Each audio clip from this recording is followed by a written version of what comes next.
Assalamualaikum warahmatullahi wabarakatuh. Tahsin 1 hari 1 ayat. Kita lanjutkan surah Al-Baqarah ayat 128.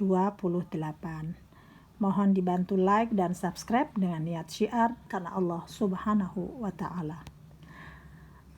A'udzu billahi minasy syaithanir rajim. Bismillahirrahmanirrahim. Rabbana waj'alna muslimaini laka wa min dzurriyyatina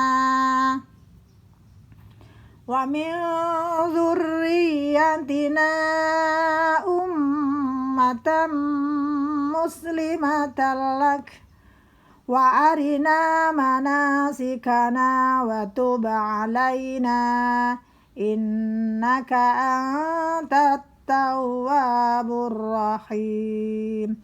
Rabbana, baknya bertasydid ditekan, na 2 harokat karena ada alif. Wajah huruf ja itu huruf qalqalah, jadi memantul, harus ada pantulan dari hurufnya ja. Waja'alna, ain keluar dari tenggorokan bagian belakang. Waja'alna, na 2 harokat, muslimaini laka wa min, nun sukun bertemu za ikhfa. Caranya matikan dulu ke huruf nun wa min dan segera menyambar huruf di depannya itu huruf za. Wa min dzurri, ronya bertasydid ditekan, dzurri, nah yanya bertasydid juga ditekan lagi, dzurriyya, yanya pendek, tina di sini bisa 4 atau 5 ketukan jari kita. Mendengung, mim bertasydid itu mendengung ukuran 2 ketukan. Ummatam, tanwin bertemu mim itu gombi gunnah, mendengung juga. Ummatam muslimatal lak, nah tanwin bertemu huruf lam tidak mendengung, jadi tidak diperkenankan membaca muslimatal lak. Yang betul muslimatal lak. Wa arina, na 2 harokat, manasikana, na dua-duanya sama-sama dibaca 2 harokat. Wa tuba qalqalah, alaina, nanya 2 harokat. Innaka, nun bertasydid dibaca mendengung.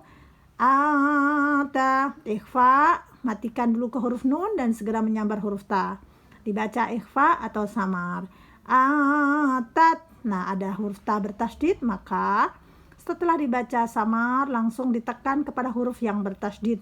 Atat tawa, wanya bertasydid juga, tawa 2 harokat karena ada alif.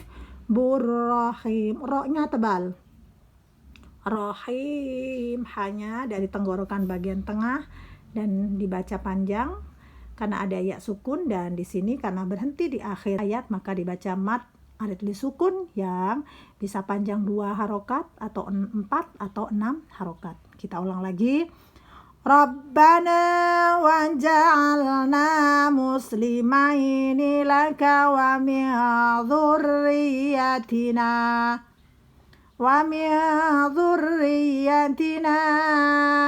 ummatan muslimatan lak wa arina manasikana wa tub alaina innaka antat tawwabur rahim. Shadaqallahul azim. Aku berlindung kepada Allah dari segala godaan setan yang terkutuk. Dengan nama Allah yang Maha Pengasih lagi Maha Penyayang. Lanjut doa dari Nabi Ibrahim dan Nabi Ismail. Ya Tuhan kami, jadikanlah kami orang yang berserah diri kepadamu, dan anak cucu kami juga umat yang berserah diri kepadamu, dan tunjukkanlah kepada kami cara-cara melakukan ibadah haji. Dan terimalah tobat kami, sungguh Engkaulah yang Maha Penerima tobat dan Maha Penyayang. Maha benar Allah dengan segala firman-Nya. Pemahaman dari ayat 128 adalah bahwa orang-orang Arab diingatkan Yang membangun Ka'bah itu adalah nenek moyang mereka yang bernama Nabi Ibrahim dan putranya Nabi Ismail. Ibrahim adalah nenek moyang orang-orang Arab melalui putranya Ismail. Sedangkan orang Israel melalui putranya Ishak, seluruh orang Arab mengikuti agama Nabi Ibrahim alaihissalam. Dari ayat tersebut dapat dipahami bahwa yang membangun Baitullah ialah Nabi Ibrahim dan putranya Ismail. Tujuannya adalah untuk beribadah kepada Allah, bukan untuk yang lain, sebagai peringatan bagi dirinya yang akan diingat-ingat oleh anak cucunya di kemudian hari. Kemudian, hubungan antara ayat 124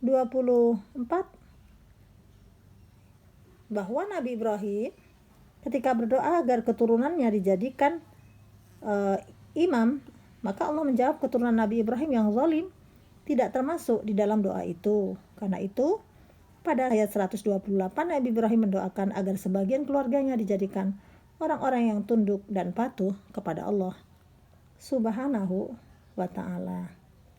Nabi Ibrahim dan Nabi Ismail memohon kepada Allah agar ditunjukkan cara-cara mengerjakan segala macam ibadah dalam rangka menunaikan ibadah haji, tempat wukuf, tawaf, sa'i, dan sebagainya, sehingga dia dan anak cucunya dapat melaksanakan ibadah sesuai dengan yang diperintahkan Allah Subhanahu wa ta'ala. Di dalam ayat ini Nabi Ibrahim sallallahu alaihi wasallam memohon kepada Allah agar diterima tobatnya. Padahal Nabi Ibrahim adalah seorang nabi dan rasul. Demikian pula putranya.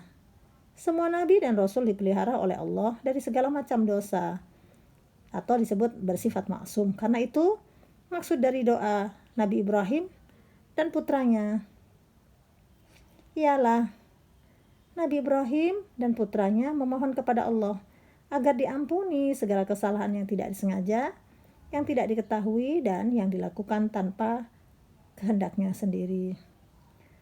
Maksud doa yang kedua adalah sebagai petunjuk bagi keturunan dan pengikutnya di kemudian hari agar selalu menyucikan diri dari segala macam dosa dengan bertobat kepada Allah dan menjaga kesucian tempat mengerjakan ibadah haji. Selanjutnya, Nabi Ibrahim berdoa agar mengangkat seorang rasul dari keturunannya yang memurnikan ketaatan kepadanya untuk memberi berita gembira, memberi petunjuk, dan memberi peringatan. Maka Allah Subhanahu wa ta'ala mengabulkan doa Nabi Ibrahim dengan mengangkat nabi keturunannya dengan mengangkat dari keturunannya nabi-nabi dan rasul, termasuk Nabi Muhammad sallallahu alaihi wasallam, nabi yang terakhir. Rasulullah sallallahu alaihi wasallam bersabda, "Aku adalah doa Ibrahim dan yang diberitakan sebagai berita gembira oleh Isa." Sifat dari rasul-rasul yang didoakan Nabi Ibrahim ialah membacakan ayat-ayat Allah yang telah diturunkan kepada mereka agar ayat-ayat itu menjadi pelajaran dan petunjuk bagi umat mereka. Ayat itu mengandung ajaran tentang keesaan Allah, adanya hari kebangkitan dan hari pembalasan, adanya pahala bagi orang yang beramal soleh dan siksa bagi orang yang ingkar, mendapat petunjuk ke jalan yang baik, dan sebagainya. Yang kedua, mengajarkan kepada mereka Alkitab dan Al-Hikmah.